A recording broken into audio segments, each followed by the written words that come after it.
What's up at Cal Poly San Luis Obispo?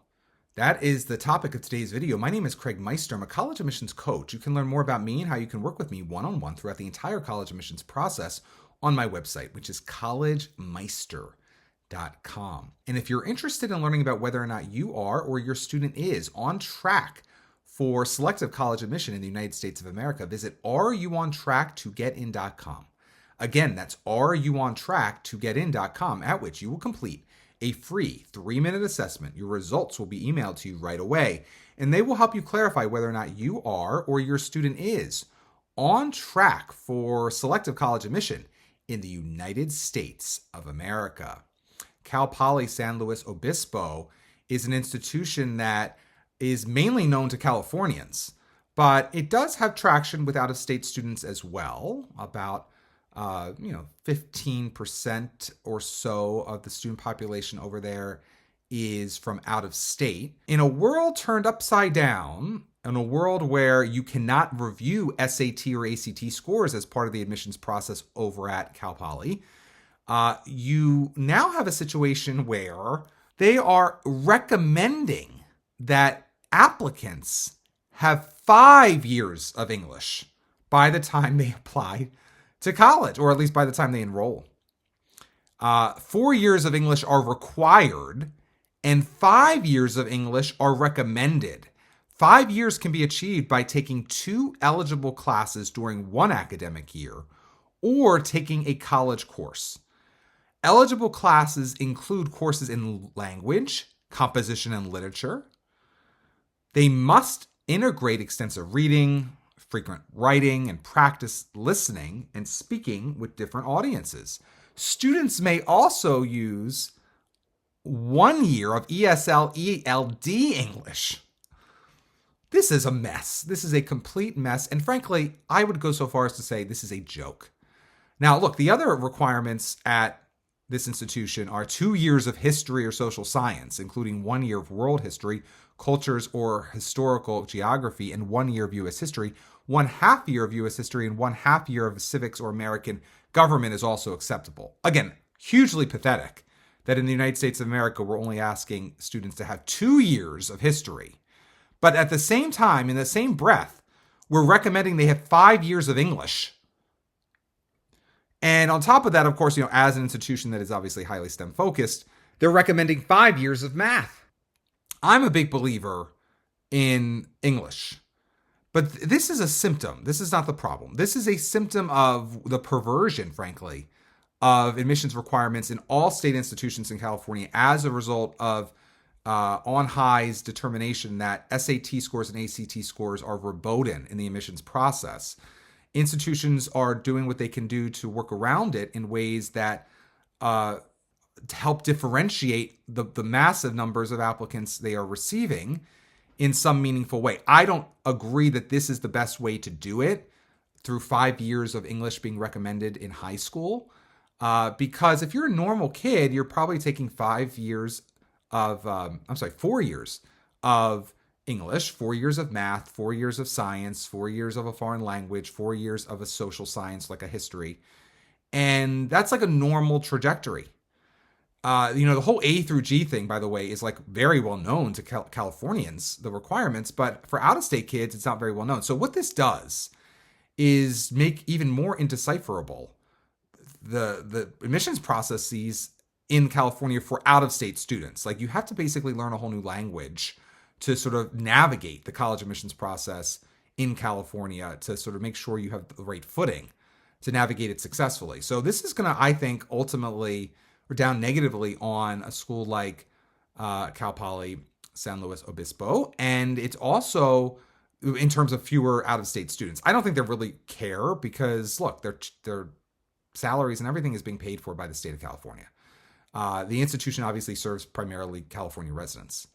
And that's okay. It's a public institution. It's a public mission. And they obviously draw mainly from the San Francisco and Los Angeles metropolitan areas.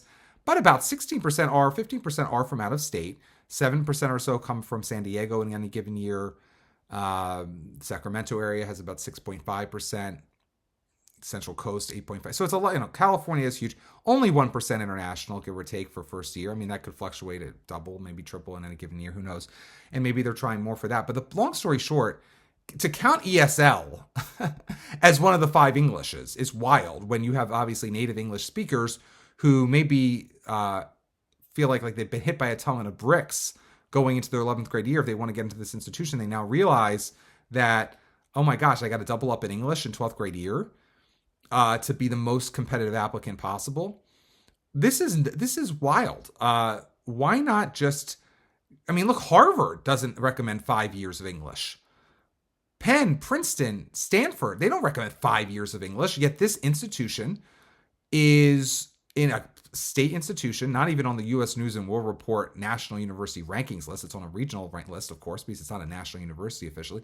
But they have the gall to ask for 5 years of English. Again, they can do whatever they want, obviously. This is a free country still, according to a lot of people. So by all means, they can require it. But what this does is just make it that much more peculiar to want to go to an institution like this and fill out a whole nother application, deal with all the drama of getting into or applying to or trying to navigate the admissions processes at these niche institutions in California, when you could just stay in a world that makes more comprehensible sense to you, where you can have 4 years of English and not even think another thought about English.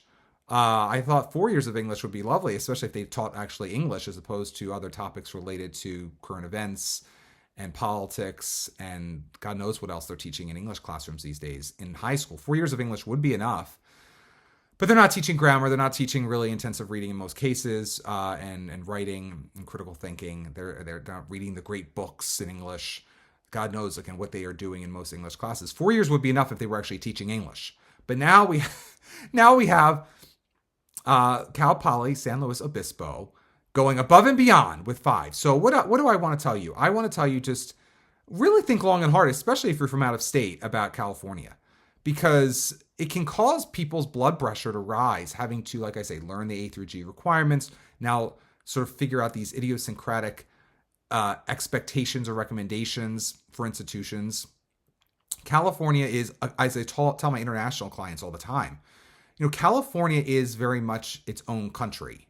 Yes, it's a part of the United States officially, but culturally, they got their own thing going on. It's big enough where they just do their own thing. And oftentimes, the gravitational pull of California is such where other states start sort of mimicking California. But as it relates to higher education, they are very much disparate in terms of the admissions process relative to other selective and even non-selective colleges in the United States, which mainly subscribe to the Common App, which don't have things known as A through G requirements to be considered for admission.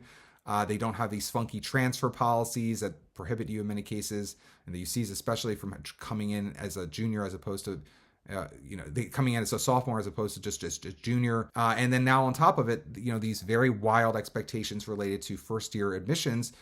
You can get a 1590 on your SAT. Oh, that doesn't matter. But we want you to take 5 years of English. This is the wild, upside down, Twilight Zone type environment that is the higher education admissions process in California. So gird yourself if you want to navigate it, because it is not exactly like anything else you will experience when applying to university in the United States of America. If you enjoyed this video, please give it a thumbs up and consider subscribing to my channel. If you'd like to work with me one-on-one throughout the entire college admissions process, go to my website, which is collegemeister.com. Until next time, stay safe, stay well, and most importantly, stay stress-free throughout the entire college admissions process.